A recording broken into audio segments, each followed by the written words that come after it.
오늘 보실 말씀은 에스겔서입니다. 에스겔 16장이 좀 길어서 여러 번 나눠서 좀 보고 있는데요. 내용은 비슷하다라고 말씀을 드렸습니다. 15절부터 오늘은 29절까지 34절까지 보통 끊는데 좀 다른 방식으로 좀 함께 보려고 29절까지만 좀 오늘은 보겠습니다. 15절부터 29절까지 말씀입니다.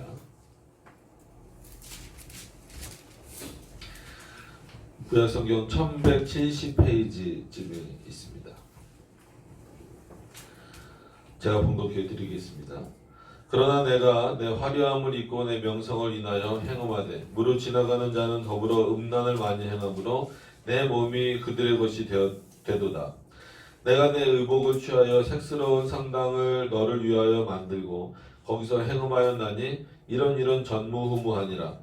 내가 또 나의 준 금, 은 장식품으로 너를 위하여 남자 우상을 만들어 행음하며 또 내 수놓은 옷으로 그 우상에게 입히고 나의 기름과 향으로 그 앞에 베풀며 또 내가 내게 주어 먹게 한 내 식물 곧 고운 밀가루와 기름과 꿀을 내가 그 앞에 베풀어 향기를 삼았나니 과연 그렇게 하였느니라. 나 주 여호와의 말이니라.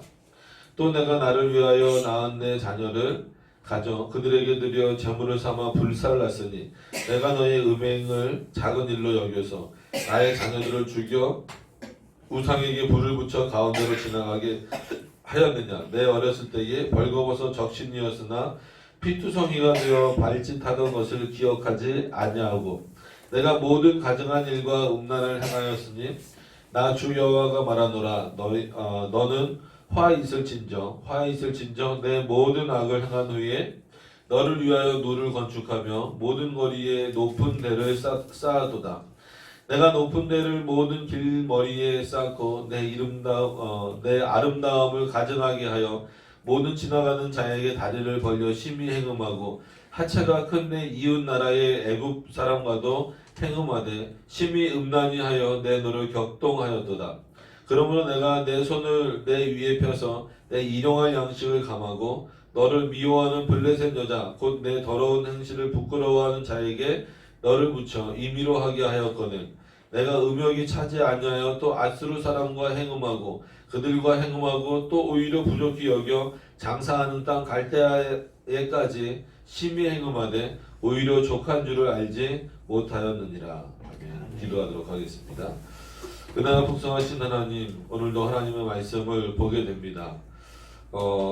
이런 말씀을 대할 때마다 참 우리가 어떻게 봐야 될지 읽기도 참 민망한 그런 내용들이 나옵니다. 근데 하나님께서 이렇게 좀 읽기도 민망한 내용들을 예로 드셔서 이스라엘 백성들을 향하여 말씀하시는 의미가 뭘까를 오히려 생각해 볼 때 그들의 그 죄악의 깊이가 얼마나 깊은지를 알게 되고 또 하나님께서 이렇게 비유를 드실 수밖에 없다라고 하는 것을 우리가 깨닫게 되면서 다시 한 번 더 우리의 모습을 돌아보게 하여 주시옵시고 더욱더 주님의 뜻이 무엇인가를 확인해 나가는 어떤 그런 삶의 내용들이 우리 안에 있을 수 있도록 인도하여 주시옵소서. 모든 것 주님께 의지하며 예수님의 이름으로 기도드립니다. 아멘. 예. 구약 성경이 대부분이라고 표현할 정도로 좀 하나님의 책망하심에 대한 내용들이 많이 나옵니다. 물론 그와 반대로 하나님의 은혜와 자비하심, 긍휼 이제 회복에 대한 내용들도 끊임없이 나오지만 또한 끊임없이 나오는 내용들이 이스라엘의 어떤 그 패역함 그래서 또 하나님으로부터 받는 여러 형벌들에 대해서 말씀들이 기록되고 있죠. 그만큼 마치 그래서 어떤 그 이제 목사님들은 이렇게 사이클이다. 구약을 보면 이렇게 사이클처럼 하나님이 이렇게 뭐라 그럴까요? 그 징계하시려고 하면 또 회개하고 다시 이렇게 또 그런 하나님이 회복시키시고 또 죄악을 저지르고 또 회개하고 뭐 이런 어떤 방식이 계속 돌고 있다. 특히나 우리가 이제 이사야서부터 예레미야, 또 예레미야 지나서 예레미야 애가, 그 다음에 에스겔, 뭐 나머지 이제 소선지자라고 불리는 그 내용들도 계속해서 그렇지만 심지어 이제 그 소선지서에서는 뭐라 그래요? 창녀와 결혼하라고까지 표현을 하잖아요. 그런 내용들을 이제 놓고 보면서 오늘도 어떤 의미에서 보면 지금 이스라엘을 비유하시는데 마치 좀 창기와 같이 몸 파는 여인과 같이 이렇게 비유하시는 이유가 뭘까? 이 정도로 좀 이렇게 미리 읽으셨거나 아니면 뭐 에스겔서를 보셨던 분들은 알겠지만 우리가 뭐 유다서 이제 로마 카톨릭 같은 경우가 이제 유다서에 좀 약간 음담패설 비슷한 그런 표현, 그 로마 카톨릭의 입장입니다. 그런 표현들, 그러니까는 어떤 여인의 몸을 표현하는 그런 내용들이 너무 많고, 뭐 솔로몬과 술람의 여인의 그 개인적인 그런 이야기 아닙니까? 해서 굉장히 이제 이걸 정경으로 넣어야 되느냐 말아야 되느냐 고민을 많이 하는 흔적들이 보여요. 뭐 우리는 그렇게 성경을 받는 건 아니지만, 근데 그런 내용, 그와 버금가는 내용들이 이 지금 에스겔서에 나오거든요. 그래서 굉장히 좀 읽기가 어려울 정도의 내용들이 나와요. 그럼에도 불구하고 그럼 왜 이렇게 하나님이 비유하셨을까라고 했을 때는 너희 스스로가 이 말씀을 보기에도 좀 민망하도록 만드시는 게 아닌가. 지금 이 당시 이 말씀을 들어야 되는 에스겔을 통해서 들어야 되는 이스라엘 백성들에게도 마찬가지고 지금 우리들에게 있어서도 이렇게까지 하나님이 비유하실 수밖에 없는 그 죄악의 깊이에 있는 이스라엘을 향하여서 오히려 우리로 하여금 깨닫게 하시는 그런 내용들이 뭘까라고 하는 그런 부분들이 있는 것입니다. 그래서 조금 내용이 그렇다 하더라도, 그러니까는 이제 표현이 그렇다 하더라도 어쩔 수 없이 그 의미들을 좀 확인하기 위해서 좀 읽어 나가면서 또 보시도록 그렇게 하겠습니다. 바람이 너무 직접 가시나요? 어떻게 좀 틀어드릴까요? 네. 자, 보시면 15절부터 보시죠. 뭐 지난 시간부터 이미 나온 내용이지만 15절부터 뭐 내용이 좀 표현이 좀 심해지면 심해졌지 약해지진 않습니다. 보시면 그러나 내가 내 화려함을 믿고 내 명성을 인하여 행음하되, 그러니까 행음 자체가 벌써 그냥 뭐 옛날 용어라 오히려 차라리 낫다 싶은 거지. 지금으로 말하면 뭐 아주 그 여러 용어를 많이 쓸 수 있을 정도로 안 좋은 용어잖아요, 그죠? 행음하되 무릇 지나가는 자면, 그러니까 뭐 대상을 가리지도 않겠다라는 거죠.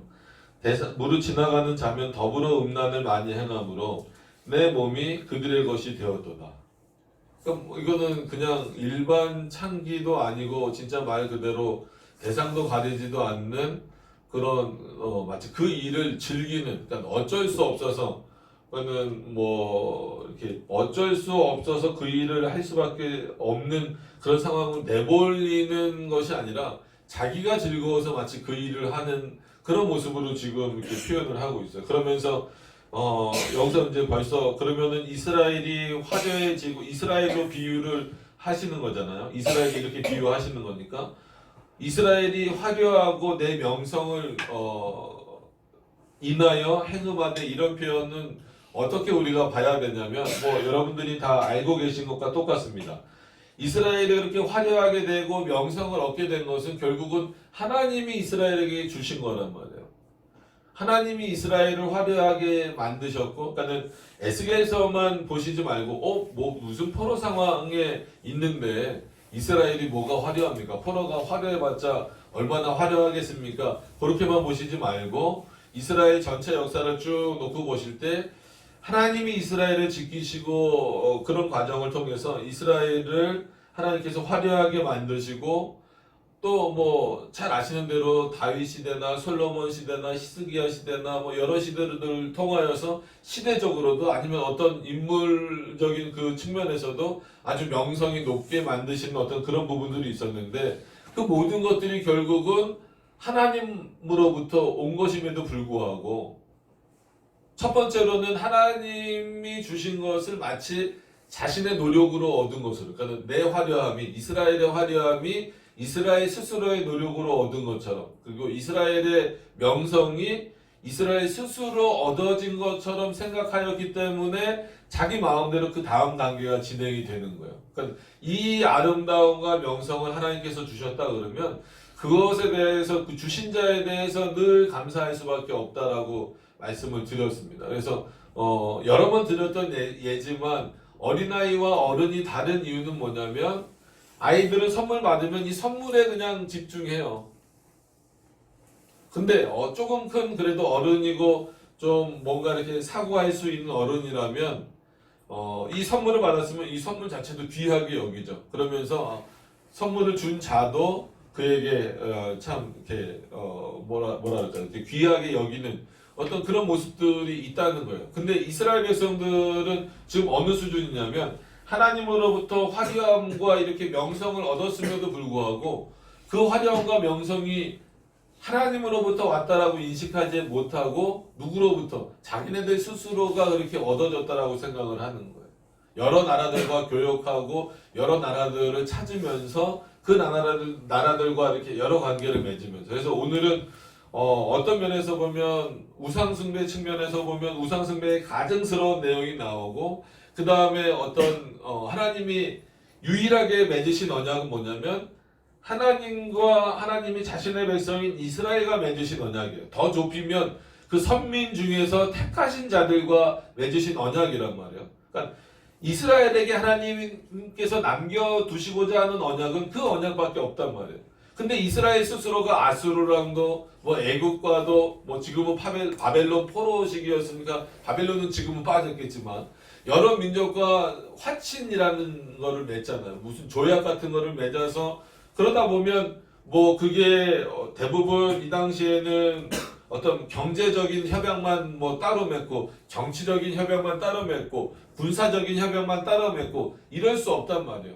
이때 협약을 맺으면 진짜 뭐 결혼 문제부터 해서, 그래서 뭐 성경에 그런 표현은 많이 여러 군데 나오잖아요. 내 딸들을 너희들에게 주면 뭐 너희 아들들을 뭐 우리에게 주면, 아니면 또 반대 표현도 있고 이런 어떤 내용들이란 말이에요. 그러면서 그 문화가 섞여지는 거죠. 결국은 그렇게 되면 오히려 하나님이 맺지 말라고 하는 언약, 그러니까 하나님과 맺은 언약은 잊어버리면서 하나님이 맺지 말라고 하는 그 언약, 민족들과 언약을 맺음으로 인하여서 그들의 문화와 종교와 어떤 뭐 정치적인 거 다 이스라엘 안에 섞여버리는 거예요. 그래서 그러다 보니까 우리는 누가 봐도 이 이스라엘에게 주어졌던 화려함과 명성이 하나님으로부터 왔다라는 것을 지금 우리는 객관적으로 보고 있으니까 아는데, 이 당시 이스라엘 백성들은 섞여 살고 있다 보니까, 그리고 하나님이 맺지 말라는 그런 언약들을 뭐 언약이라고 하긴 좀 그렇죠. 그런 약속들, 뭐 화친들, 조약들 이런 것들을 막 맺다 보니까 지금 이 화려함이나 명성이 어디로부터 왔는지를 착각하는 거예요. 그래서 이제 쭉 우리가 읽으면서 나오겠지만 그거를 이제 그 좀 창기의 표현을 비유를 들어서 했기 때문에 미리 말씀을 드리는 거예요. 그래서 이스라엘에게 어려움이 닥쳤어요. 그러면 실제로 이스라엘이 달려가야 될 곳은 어디입니까? 하나님이잖아요.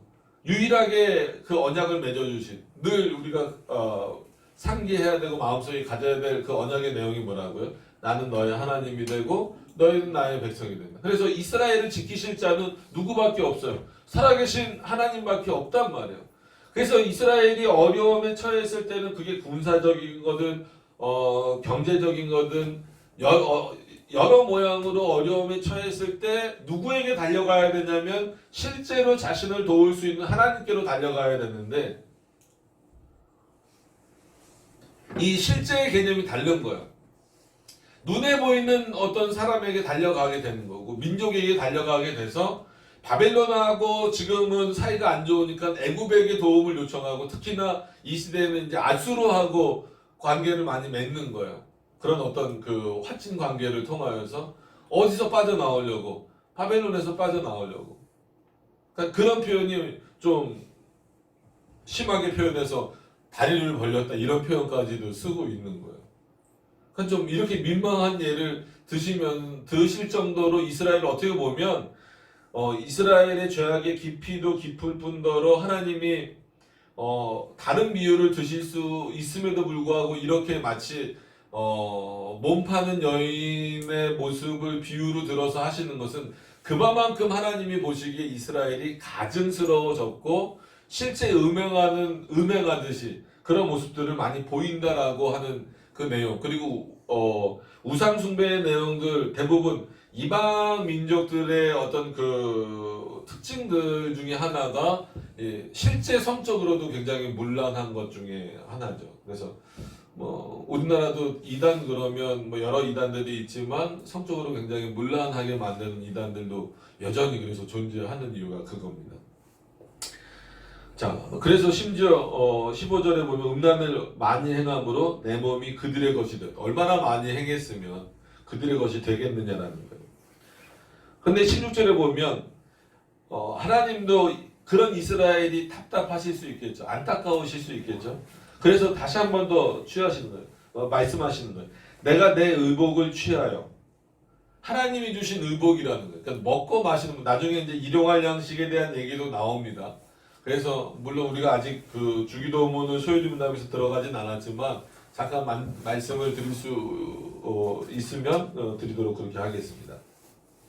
그러니까 이 의복조차도 결국 일상생활의 모든 기초적인 부분들도 누가 허락하셔야만 되는 거예요. 하나님 허락하셔야만 되는 거예요. 그래서 우리는 우리 의복을 내가 사 입는 거다라고 생각하고 물론 선물을 받을 수도 있고 그렇죠. 그럼에도 불구하고 어쨌거나 선물 받는 것도 내가 이 정도 위치가 됐으니까 이렇게 됐으니까 받는 거지 이렇게 생각하는 경우가 너무 많다라는 거예요.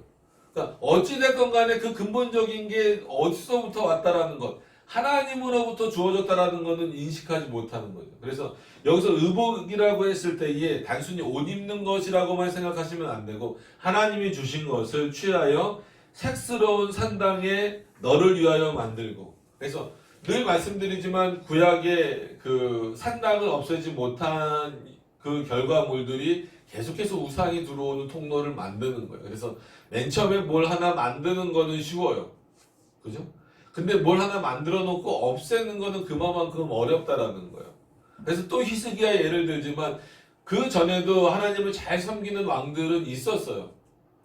무조건 왕들 그러면 다 하나님을 떠난 왕들만 있는 게 아니라 잘 섬기는 왕들이 있었음에도 불구하고 백성들을 두려워해서 오히려 하나님을 두려워하는 것이 아니라 백성들을 두려워해서 산당을 못 없앤 거예요. 근데 왜 산당 얘기가 계속 나왔었냐면 산당은 원래 하나님이 자신을 제사드리라고 허락하신 곳이 아니란 말이에요. 우상을 숭배하기 위해서 만들어 놓았던 산당인데 그게 아까 말씀드렸던 대로 이방 민족들과 한마디로 섞이다 보니까 산당에서 뭘 드리기 시작한 거예요? 하나님을 위한 제사를 드리기 시작한 거예요.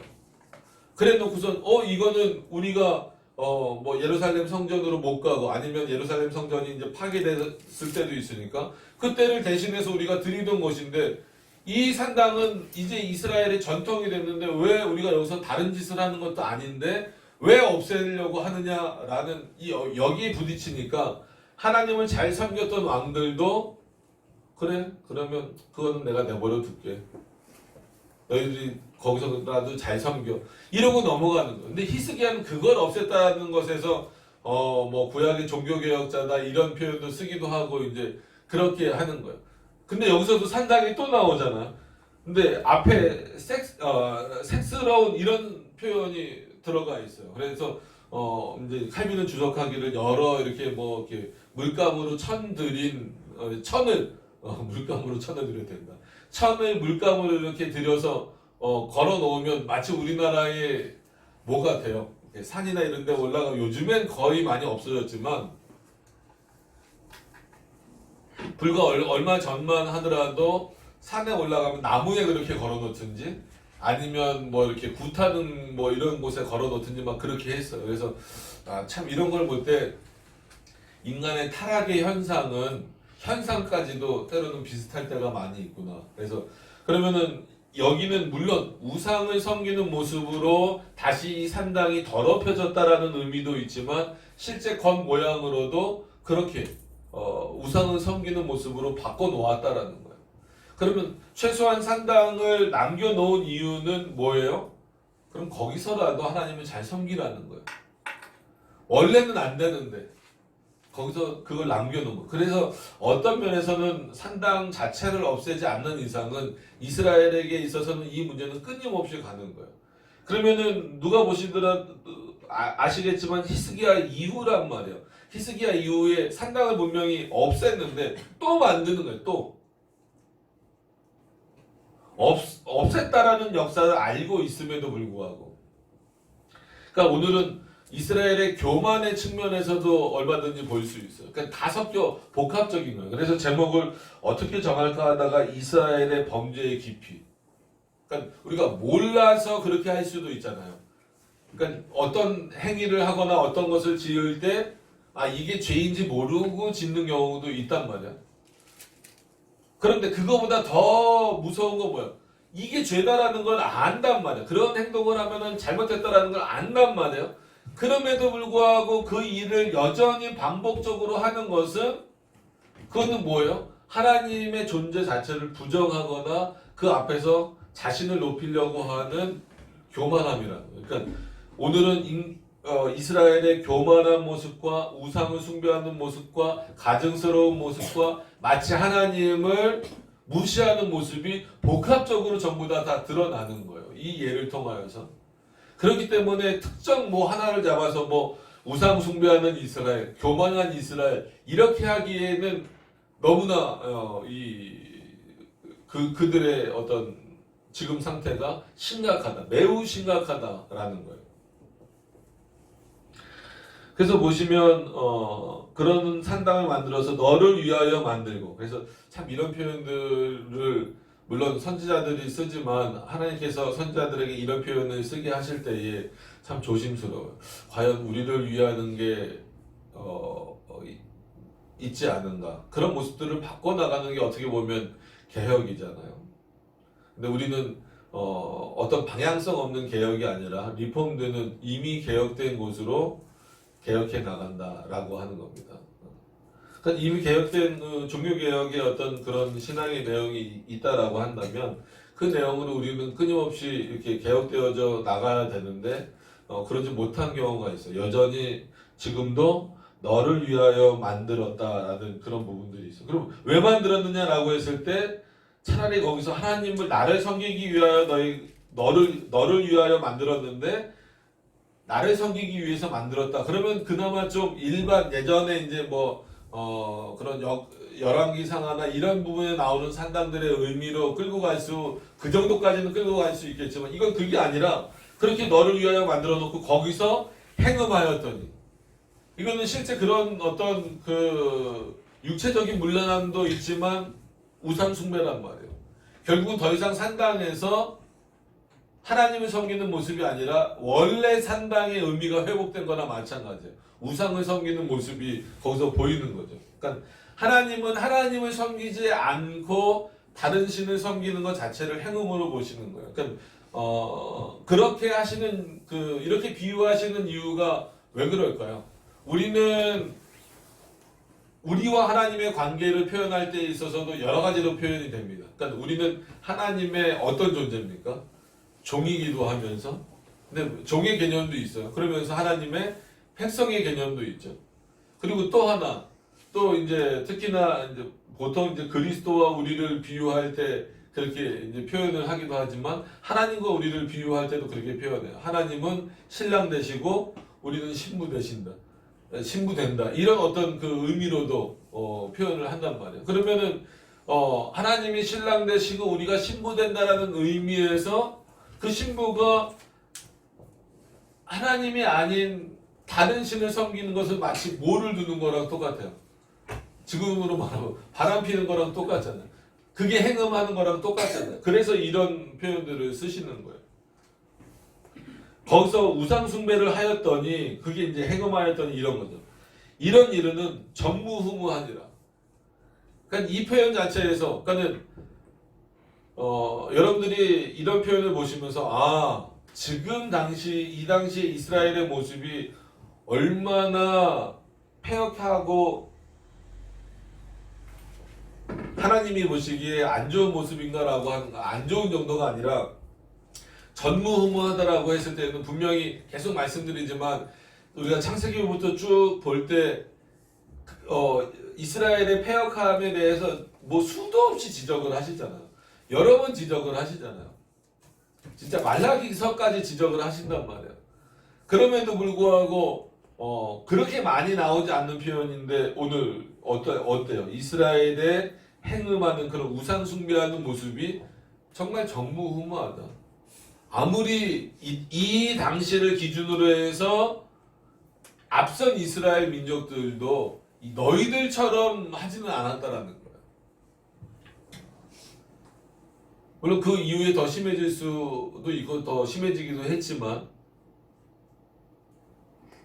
또 역사상으로 보면 로마 카톨릭을 통해서 정말 처참하게 심해지기는 했지만 거기서부터 나온 게 종교개혁이에요.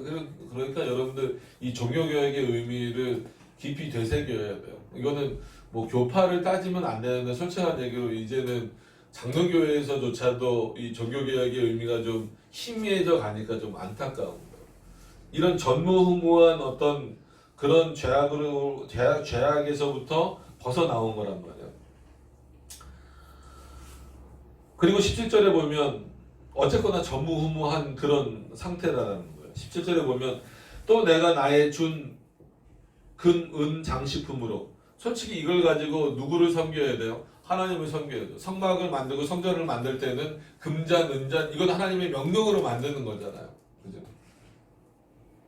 하나님을 섬기라고 만들어준 것임에도 불구하고 금은 장식품을 너희들에게 줬더니 그러면 하나님이 이들에게 어떤 방식으로 주셨을까요? 그냥 하늘에서 금과 은을 뚝 떨어지게 주는 방식이 아니겠죠. 이스라엘이 열심히 일해서 얻은 방식으로 아니면 뭐 여러 전쟁이나 이런 것들을 통해서 얻은 방식으로 얻게 된 것들을 통해서 오히려 그것을 얻게 하신 하나님에게 경배하는 것이 아니라 그 금은 장식품으로 너를 위하여 참 읽기도 그렇죠. 남자 우상을 만들어 행음하며 여기서 남자 우상은 뭘 의미할까요? 굳이 말씀 안 드려도 알겠죠. 그냥 남자 모양을 만드는 게 아니에요. 남성의 그거를 만든 거죠. 그러니까 그 정도까지 이렇게 표현하시는 이유는 지금 저도 읽기 좀 민망한데 하나님이 이렇게 표현하시는 것은 그 정도로 너희가 죄악이 심하다 이거예요. 그죠? 여러분들도 이거 뭐 상상하기도 좀 어렵잖아요.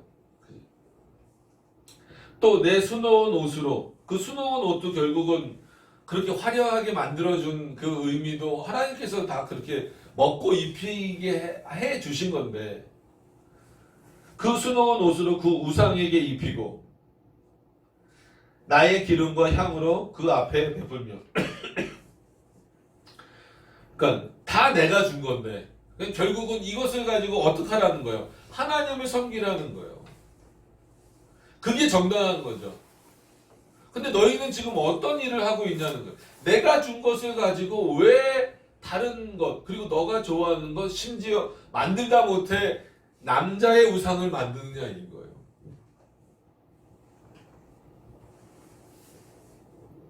이건 뭐 정말 기가 막힌 정도가 아니라 야 이럴 수 있을까 싶지만 지금 모습이 어때요?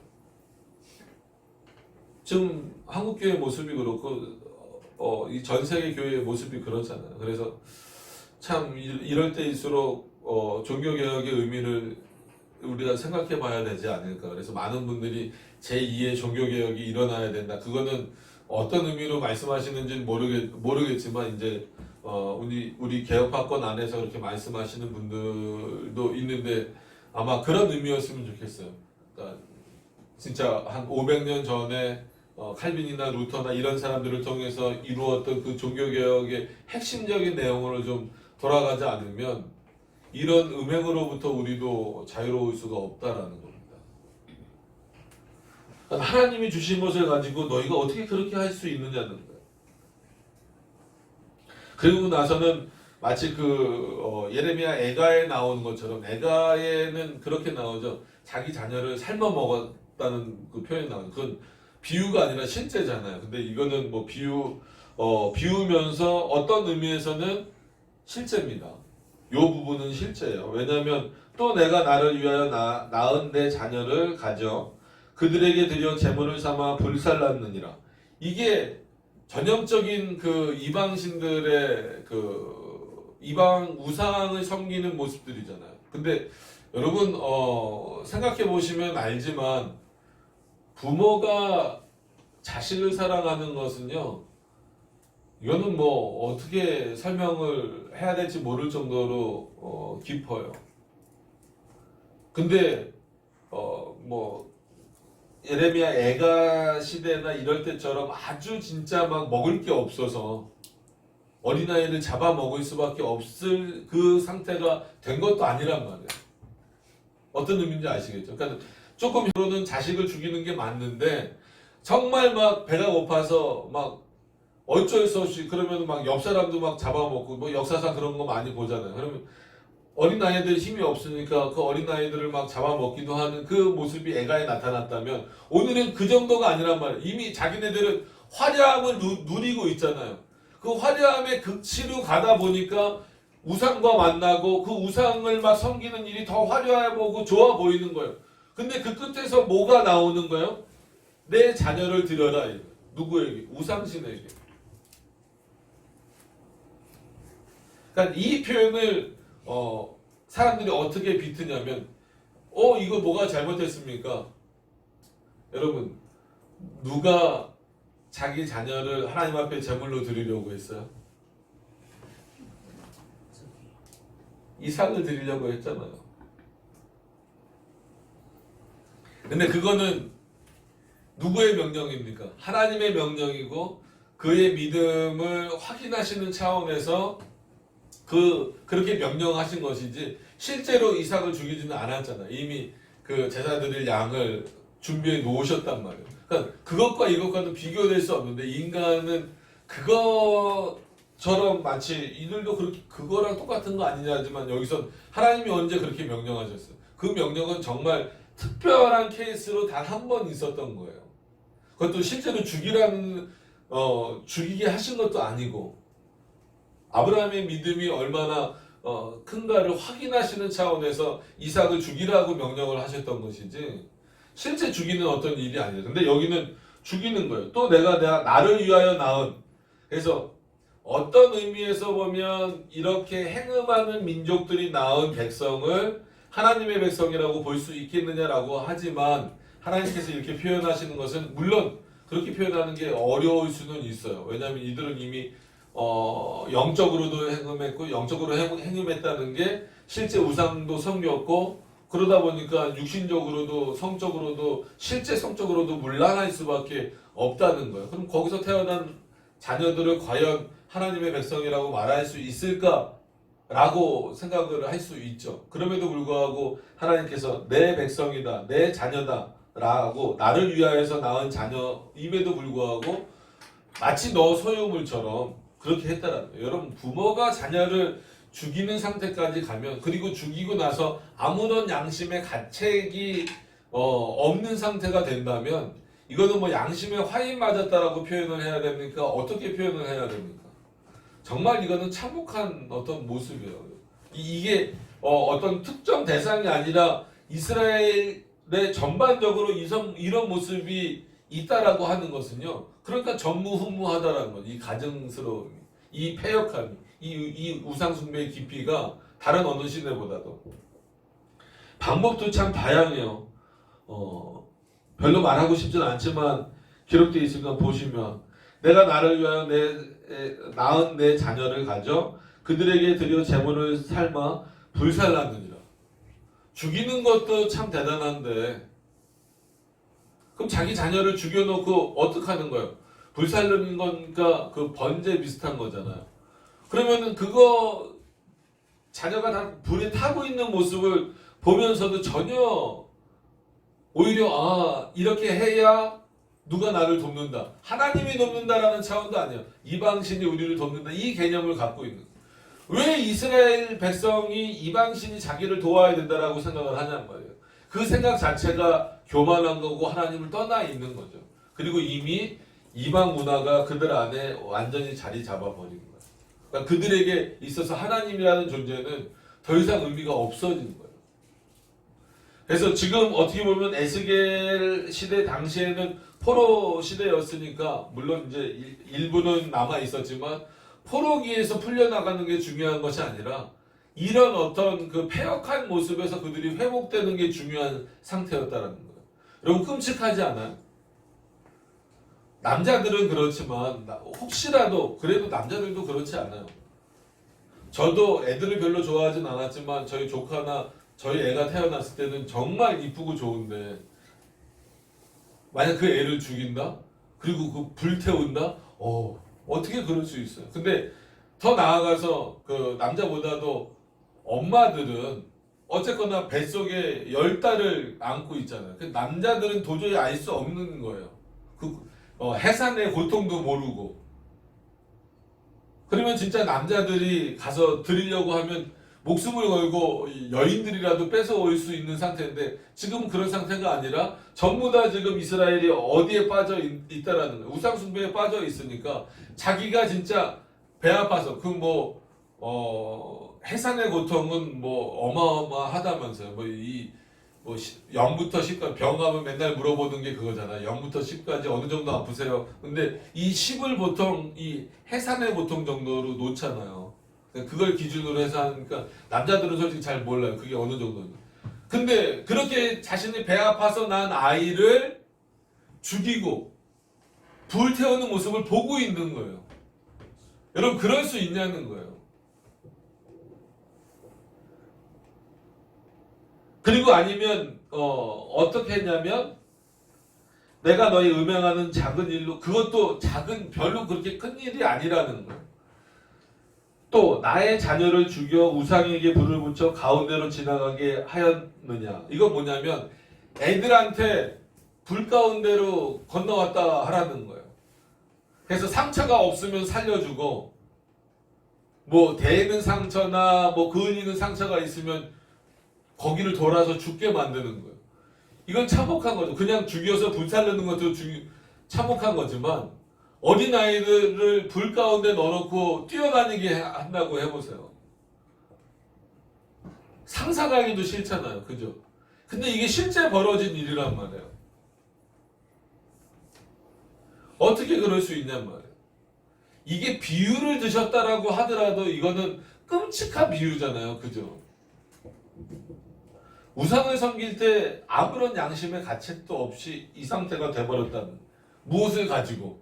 하나님이 주신 것을 가지고. 그럼 자녀도 우리는 누가 주셨다라고 믿어요?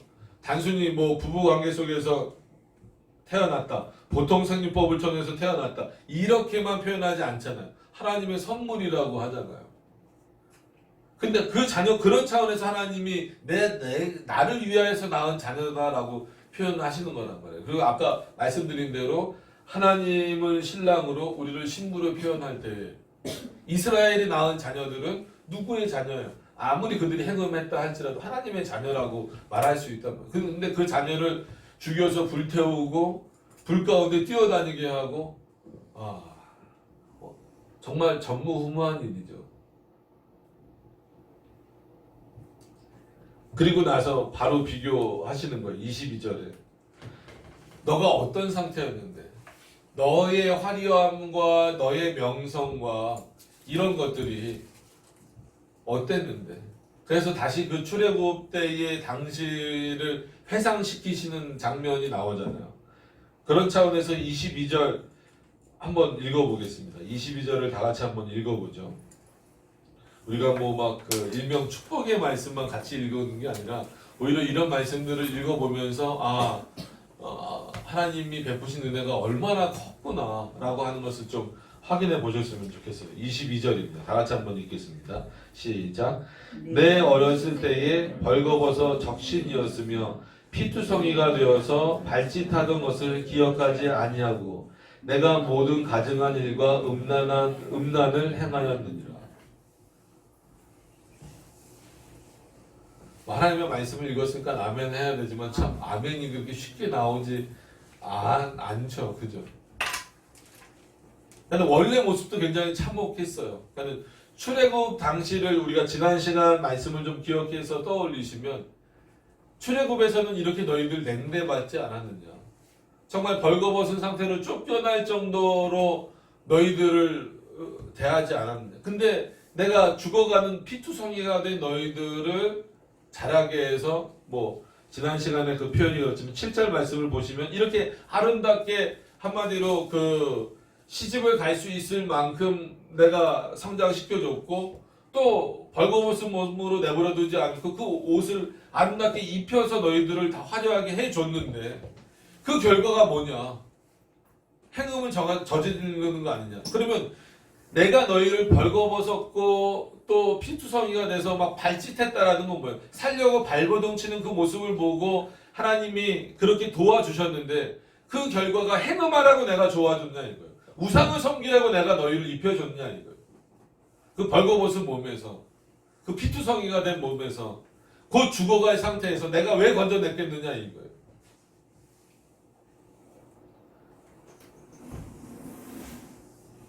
여러분 이 에스겔을 통한 이 하나님의 그 경고를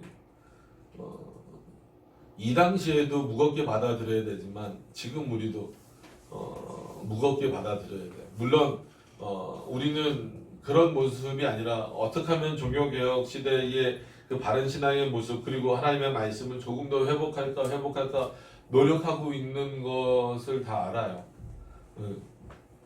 그럼에도 불구하고 우리가 자칫 잘못하면 늘 우리는 우상을 만드는 공장이라고 하는 그 표현을 잊어버리시면 안 된다라는 거예요. 결국은 그 공장은 자기 자녀를 죽여버리는 거예요.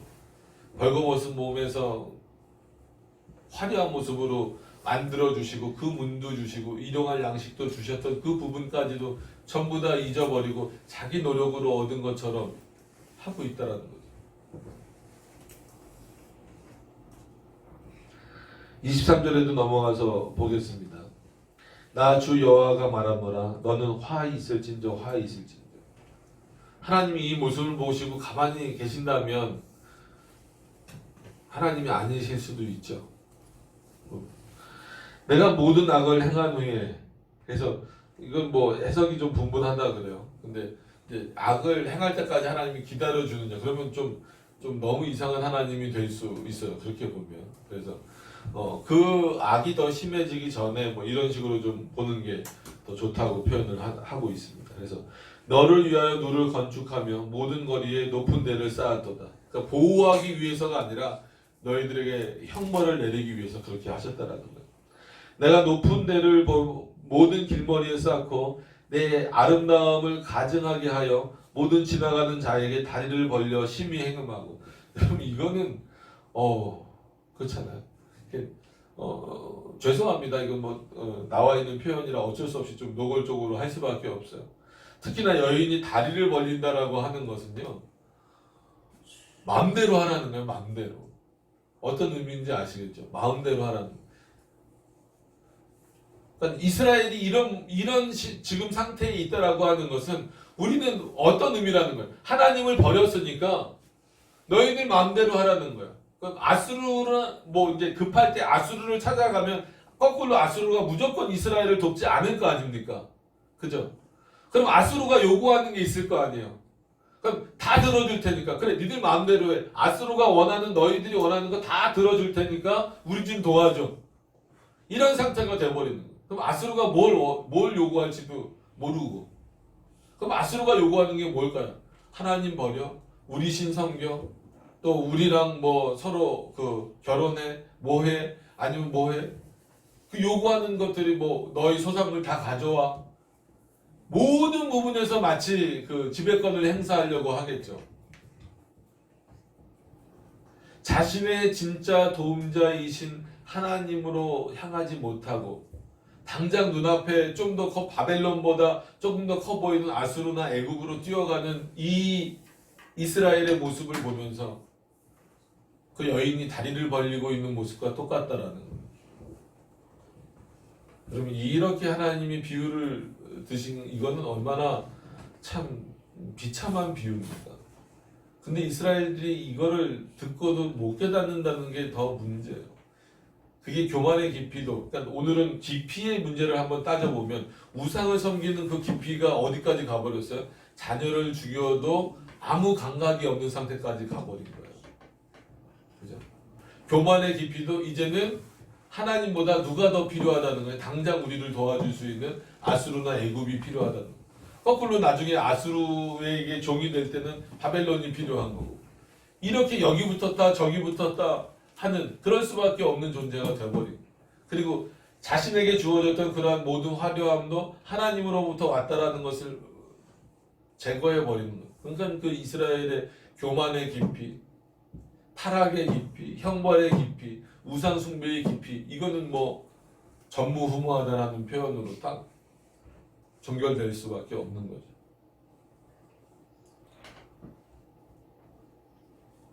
그래서 26절도 또 비슷한 표현이 나와요.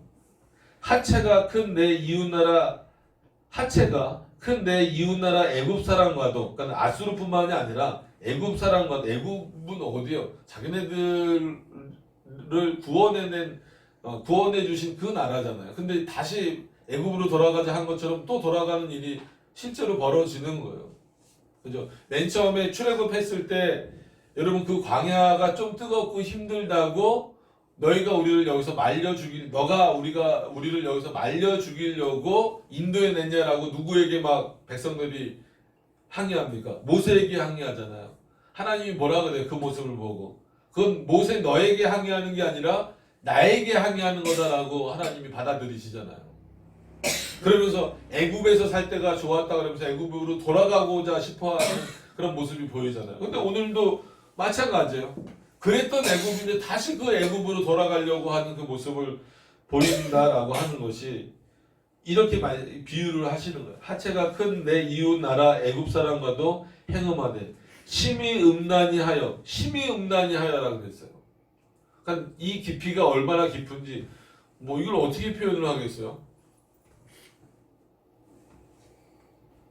내 노를 격동하였도다. 결국은 하나님으로부터 참을 수 없게 만들었다라는 거예요. 그 행음한, 그 우상숭배의 내용들이. 그래서 27절에 그러므로 내가 내 손으로 내 위에 펴서 내 일용할 양식을 감하고, 여러분 이게 얼마나 무서운 일인지를 몰라요. 하나님이 우리에게 있어서 일용할 양식을 감하시겠다라고 하는 것은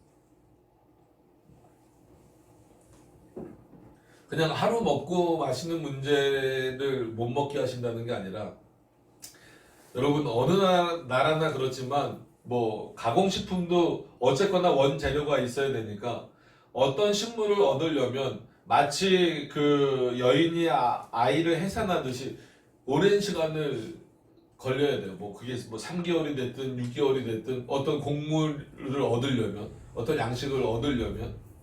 근데 일용할 양식을 내가 제한하겠다, 주지 않겠다라고 하는 것은 어떤 거예요? 잘 생각해 보시면 그 농토에서 얻어낼 수 있는 것을 못 얻게 하겠다라는 거예요. 너희가 아무리 노력해도 이제 내가 그것을 끊어버리겠다라는 겁니다.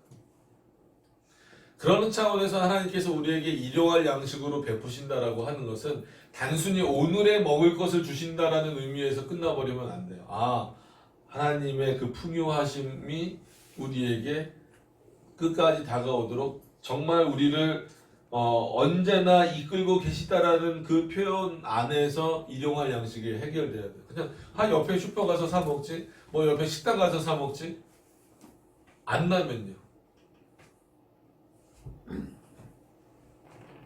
예를 들어서 저희가 이제 강화가 고향인데, 강화는 여태까지 뭐 예전에는 뭐 피해를 입었었겠지만 최근에는 거의 한 20년 이상 비가 많이 오고 홍수가 나도 강화는 거의 피해를 안 입었대요. 김포랑 강화랑 좀 다릅니다. 그런데 올해는 강화도 직격탄을 맞아서 벼가 막 다 쓰러지고 난리가 났대. 그럼 1년 농사가 다 망쳐져 버린 거예요.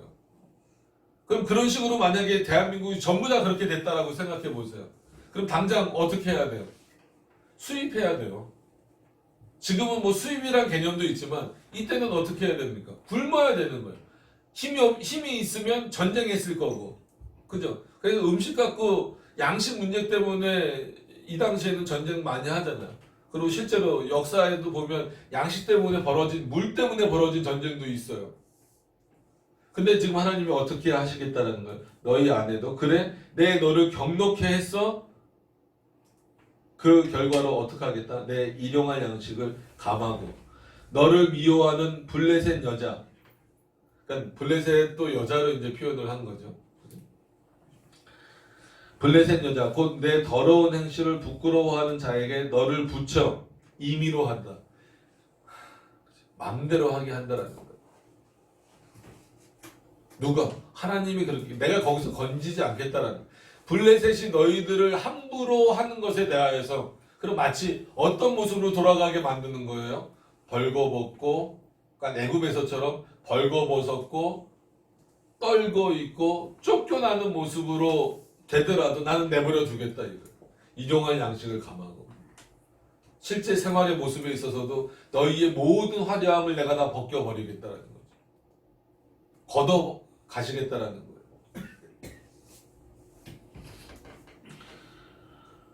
28절에 내가 음욕이 차지 아니하여, 그럼에도 불구하고 음욕이 안 찼대요. 그럼 만족이 없다는 거예요. 어떻게 만족을 하겠어요? 하나님이 주시는 것으로 만족하지 못하면 인간이 어떻게 만족하겠어요? 그래서 칼빈도 주석하면서 그래요. 인간이 세상에서 얻을 수 있는 걸로 뭘 만족하겠느냐 이거예요. 아무리 얼마나 부자가 되면 만족할 수 있겠냐는 거예요.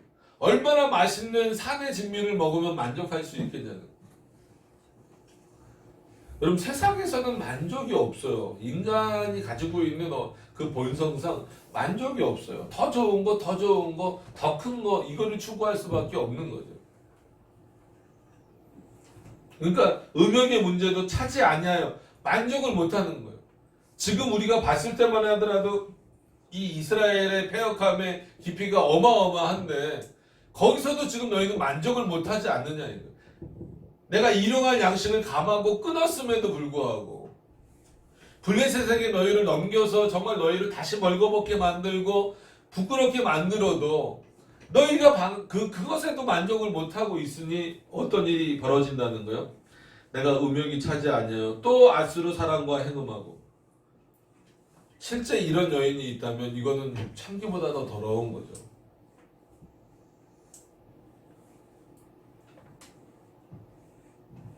아수르 사람과 행음한다는 건 뭐예요? 결국 아수르로 달려가서 도움을 요청한다는. 왜? 바벨론에게 당하고 있으니까. 바벨론에게 당했던 거는 누구 때문입니까? 하나님이 그렇게 하시라고 한 거잖아요. 여기서만 그런 겁니다. 늘 블레셋을 그렇게 쓰셨다라는 게 아니라 그들과 행음하고 오히려 부족히 여겨. 그것도 또 부족하다. 여러분 요 의미 하나하나를 참 이게 좀 낯뜨거운 표현이지만 생각해 보세요. 하나님이 이렇게 표현하실 때의 그 의도가 뭔가를, 하나님 뜻이 뭔가를. 그래서 어디까지 가냐면 29절에. 그래서 일단 여기서 한번 끄는 거예요. 장사하는 땅 갈대아에까지 심히 행음하되.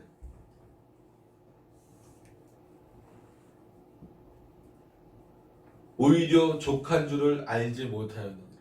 어딜 가도 족하지 못. 이렇게 뭐 예를 들어서 뭐 직접적으로 애굽도 언급되고 아수르도 언급되고 블레셋은 이제 포로 이제 좀 또 다른 특이한 상황이었으니까 어쨌거나 애굽, 아수르 그다음에 갈대아인은 잘 아시는 것처럼 살인 기계와 같은 그런 인물로 에스겔서에서 표현이 됐잖아요. 그럼에도 불구하고 그 갈대아인까지도 에게서까지도 만족을 못 누린다라는 표현은 이것은 단순히 애굽, 아수르, 갈대아에서 만족을 못 누린다라는 게 아니라 이스라엘은 지금 이스라엘의 상태는 어느 누구와도 어느 우상을 섬기더라도 만족함이 있다는 거예요, 없다는 거예요? 없다는 거예요. 그럼 솔직한 얘기로 마찬가지입니다. 이방 신을 섬기고 하나님만이 참 신이신데 다른 신을 섬겨서는 만족함을 누릴 수가 있어요, 없어요? 없어요. 그 공허함이 클 수밖에 없어요. 하나님이 주시는 만족감, 하나님이 주시는 그 풍성함이 없이는 살아갈 수가 없어요. 그래서 그리스도인들은 세상에서 자유로워져야 된다라고 말하는 이유는 세상이 줄 수 없는 그런 표현을 쓰는 이유가 거기 있습니다. 왜냐하면 우리가 하나님께 예배하는 것들 물론 뭐 이런 마이크나 이런 외부적인 요소들은 세상 것이지만 어떤 의미에서 보면 이 세상 것들도 일반 은총 가운데에서 누가 다 주신 거예요? 하나님이 주신 거예요. 그래서 예를 들면 어린아이들 같은 경우 물어봐. 자동차도 하나님이 만드셨어? 아니야, 자동차는 사람이 만드셨어. 사람이 만들었어. 다 하나님이 만드셨다며. 그럴 때 설명이 필요한 거죠. 그렇게 자동차를 만들 수 있는 그런 원래 재료들을 하나님이 이 세상에 창조해 두셨고 사람에게 지혜를 주셔서 그런 것들을 발휘해서 차를 만들게 하신 거야. 그래서 궁극적으로 어떤 의미에서는 이런 차를 만들 수 있는 모든 재료와 생각들은 하나님이 주신 거야. 그렇지만 직접 뚝딱뚝딱 하고 요즘은 기계가 만들지만 어쨌거나 뚝딱뚝딱 만든 거는 사람이 만든 거야. 근데 사람은 뭘 자꾸 배제하는 거야? 내가 만들었다라는 거야. 이 세상 것을 가지고 이것조차도 누구로부터 주어졌다라는 인식이 없는 거예요. 하나님으로부터 주어졌다. 그 인식이 있다면 이것을 가지고 우리는 뭐 할 수밖에 없어요. 하나님을 예배할 수밖에 없어요. 그래서 일반 은총은 특별 은총을 가지고 있는 자만이 일반 은총에 대해서 올바로 이해할 수 있다라고 하는 거예요. 근데 오히려 이스라엘 이 당시 백성들은 뭐예요? 자신들 스스로가 선민, 즉 하나님의 백성이라고 말하면서 그런 특별한 은혜를 받고 있다라고 말하면서도 일반 은총을 어떻게 쓰고 있는 거예요?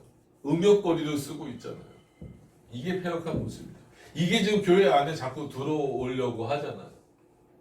어떤 예배 형태를 망치는 모습으로, 교회 전체를 망치는 어떤 사고의 모습으로, 아니면 뭐 실제 어떤 그런 성적인 문란한 모습으로 자꾸 들어오려고 할 때 교회가 견고히 서려면 결국은 하나님의 말씀으로 우리를 풍성하게 채우는 것밖에 없어요. 그 말씀으로 돌아가는 것밖에 없습니다. 그래서 어제 강의 때도 이제 저희가 이제 시작했잖아요. 그때 뭐 아드폰테스 그 얘기를 했는데 원전으로 돌아가자. 이건 단순히 히브리어 헬라어를 줄줄 읽자 이 정도 의미만 있는 게 아니라 정말 하나님의 뜻이 뭔가를 깨닫고 돌아가자. 그러니까 개혁신학에 있어서 원전으로 돌아가자라고 하는 것은 물론 성경으로 돌아가자입니다. 그러나 어디를 통해서? 종교개혁의 그 신학의 내용을 통하여서 성경으로 돌아가는 게 우리에게 있어서는 아드폰테스의 또 다른 의미다라고 하는 것을 기억하시면서 여러분 오늘 뭐 다음 주에 30절부터 보겠지만 마찬가지 내용이 또 이어집니다. 이 15절부터 29절까지 정말 입에 담기도 힘든 표현들이 나오잖아요. 그럼 하나님이 이스라엘을 이 정도까지 비유하셔? 이렇게 잘못했어 하고 들여다보니까 이스라엘이 어때요? 그것으로도 만족을 못한다고 하잖아요. 그럼 도대체 너희 만족은 어디서 나오느냐 물어봤을 때 세상에선 도저히 얻을 수 없는 거예요. 누가 주셔야만? 하나님이 주셔야만. 근데 문제는 이 이스라엘 백성들이 하나님께로 가요 안 가요? 안 가고 있어요. 하나님이 블레셋을 들어 쓰시건 아니면 정말 이렇게 정말 이스라엘을 어떻게 보면 비참하게 만들고 아주 천하게 표현을 하시는 거잖아요. 창기로 표현하시는 거는 아주 천하게 표현을 하시는 거잖아요. 그럼에도 불구하고 이것을 그렇게 말씀하시는 이유는 이스라엘이 돌아오기를 원하는 거잖아요. 그 죄악에서 돌아오고 그 우상숭배에서 돌아오고 그 교만에서 돌아오라는 거예요. 근데 이제는 돌아올 수 없을 만큼 너무 깊이 빠져버려 있기 때문에 못 돌아오고 있는 거예요.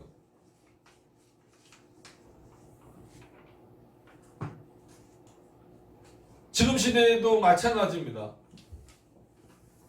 많은 사람들, 즉 여기서 제가 말하는 여기서 말하는 많은 사람들은 안 믿는 사람들까지 다 포함하기에는 좀 범위가 너무 크죠. 스스로 성도라고 말하고 그리스도인이라고 말하는 거기에는 목회자들도 다 포함이 되어 있는 거예요. 그리스도인이라고 말하는 그런 사람들이 과연 이런 비유에서 자유로울 수 있는 사람들이 몇 명이나 될 수 있을까? 지금 한국교회의 모습을 보면 참 안타깝다라는 거예요. 그래서 개혁 신학을 하는 게 중요하지만 제대로 하는 게 중요하죠. 그래서 물론 다른 신학을 비하하는 건 아니지만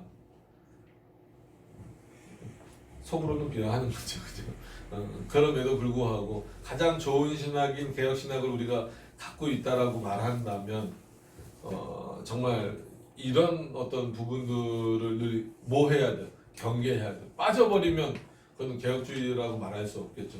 빠지지 않기 위해서 늘 싸워야 되고 늘 조심해야 되고 늘 그 경계를 늦추면 안 되는 거예요. 그래서 우리가 이 세포 같은 거 가끔 김영규 교수님이 막 설명하실 때 있어요. 막 죽어나죠 그거 설명하면. 그래서 지난 시간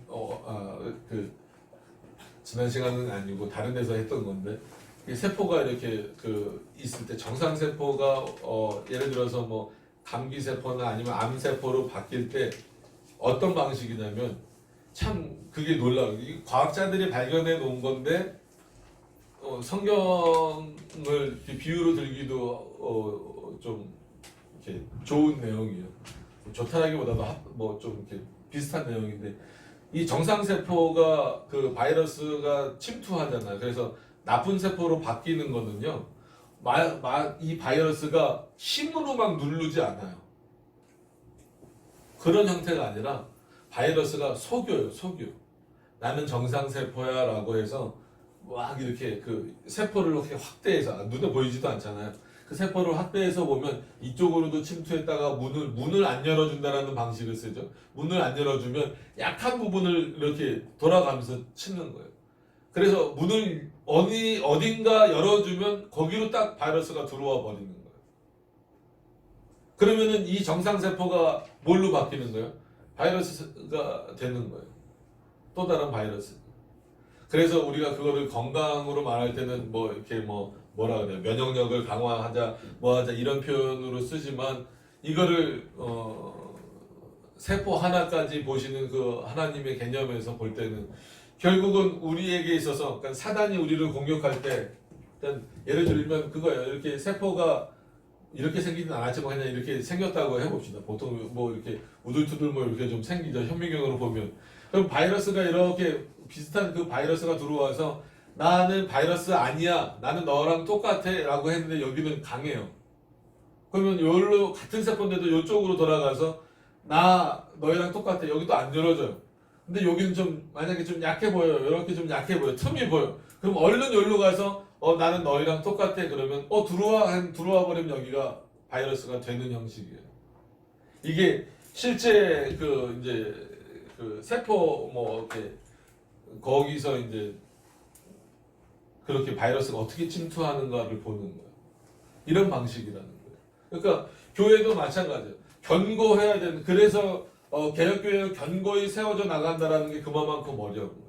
그러니까 마치 광명의 천사처럼 그 광명의 천사라는 의미 자체는 나쁜 의미가 아닌데 누가 자꾸 그걸 사용하니까 사단이라는 존재가 그걸 사용해서 견고한 부분을 두드리면은 안 열리죠. 그러면 그 교회에서 약한 부분을 두드리는 거예요. 두드려서 어디가 약할지 교회마다 다 다르고 교회마다도 다 다르고 사람도 그러니까 뭐 여기서 말하는 사람은 당연히 이제 뭐 사람이라고 하지 맙시다. 그리스도인이겠죠. 뭐 성도, 뭐 신자, 뭐 어떻게 표현한 그러면 마치 세포처럼 그에게 있어서 약한 부분을 치는 거예요. 그가 이제 사람마다 다 다르겠지만 나는 견고한 부분들이 있잖아요. 그 부분은 아무리 쳐봤자 열어주지 않는단 말이에요. 여러분들에게 있어서도 저에게 있어서도 마찬가지고 여러분들에게 있어서도 마찬가지예요. 강한 부분이 있고 약한 부분이 있을 수밖에 없어요. 하나님처럼 우리는 온전할 수가 없으니까. 그래서 강한 부분은 아무리 쳐봤자 들어오질 못하죠. 근데 연약하고 약한 부분을 딱 쳤을 때에는 뭐 이 정도 괜찮을 것 같은데 그럼 그냥 들어오는 거예요. 들어오면 그때부터 뭐 세포는 확 변하지만 교회나 그리스도인들이 이제 침식당하는. 그러니까 이 이스라엘도 이 당시 이스라엘도 보시면 처음부터 그러니까 우상을 받아들이는 어떤 그 시점이 있었을 거 아니에요. 그럼 그 시점부터 이렇게 깊어지지는 않았을 거란 말이에요. 전무후무하다라는 표현을 들을 만큼 깊어지지는 않았을 거란 말이에요. 그러면 왜 이렇게 됐냐는 거예요. 처음 받아들였을 때 깨닫고 내보내지 못한 그런 우상 숭배를 내 마음속에서 그리고 내 실제 행동에서 거절하지 못한 부분들이 결국은 어떻게 된 거예요? 아직도 자기네들은 입으로 뭐라고 말해요? 선민이라고 말하면서 실제 모습은 음행하는 모습으로. 그러니까 하나님이 이렇게 음행을 비유로 들어서 우상 숭배의 내용의 깊이가 이제는 너희들 너무 깊어져서 만족감을 못 누릴 정도다라고 말하는 거죠. 그러니까 이 상태가 참 어느 시대나 조심해야 될 부분이죠. 그러니까 역사상으로 보면 로마 카톨릭이 그런 시대였구나. 지금은 아니겠지, 여러분. 그럴 때 제일 조심해야 돼요. 그러니까 평화의 때에 뭘 준비하라 그래요? 전쟁을 준비하라 그러잖아요. 그러니까 사무엘 요즘에는 그 루터포드라고 표현하기도 하고 러더포드라고 표현하기도 하는데 사단과의 평화보다는 즉 사단이 움직일 때 침묵하는 것보다는 사단과의 뭐가 낫다? 전쟁이 낫다. 사무엘 요즘엔 루터포드라고 또 있더라고요. 예전에 러더포드가 하도 익숙한 발음이었는데 루터포드가 또 맞대요. 맞대니 뭐 어떻게. 그래서 사무엘 루터포드가 표현한 대로 사단과의 평화를 위해서 침묵하는 것보다는 사단과 싸우라는 거예요. 그 얘기를 여러분 문장으로 보면 당연히 우리 사단과 싸워야지 생각하는데 그렇지 않아요. 이 사단은 세상 곳곳에 마치 자신이 주권자인 것처럼 사람들을 현혹하고 있기 때문에 결국은 어떻게 하라는 거예요? 세상과 싸워서 지지 말라는 거예요. 진리를 갖고 있는 자가 침묵하지도 말고, 즉 세상이 사단이 좋아하는 방식으로 나가고 있는데 침묵하지도 말고, 그것은 그런 침묵하면은 뭐가 이루어질까요? 평화는 이루어지잖아요. 그런 평화를 유지하는 것보다 너희가 진리를 드러내면 사단이 어떻게 할까요? 그 세상이 어떻게 할까요? 우리를 내버려 두지 않겠죠.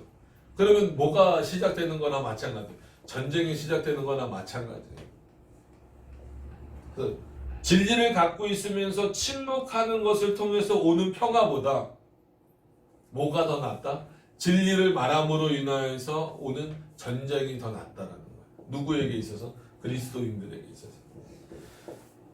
여러분 그런 의미에서 사무엘 러더포드, 루터포드 하니까 아직 입에 안 익어요. 사무엘 어떻게 읽으셔도 전 상관없다라고 생각을 하는데 요즘 번역되어 나오는 책들은 이제 루터포드가 많이 이렇게 써져 있는데 저는 입에 하도 러더포드로 많이 그래서 어떻게 표현하시든 간에 사무엘 러더포드가 한 그 표현을 한번 곱씹어 보시기를 바랍니다. 이 당시에 뭘 못했는가? 못했잖아요. 못한 정도가 아니라 본인들이 아예 그냥 더 깊이 빠져들어가지.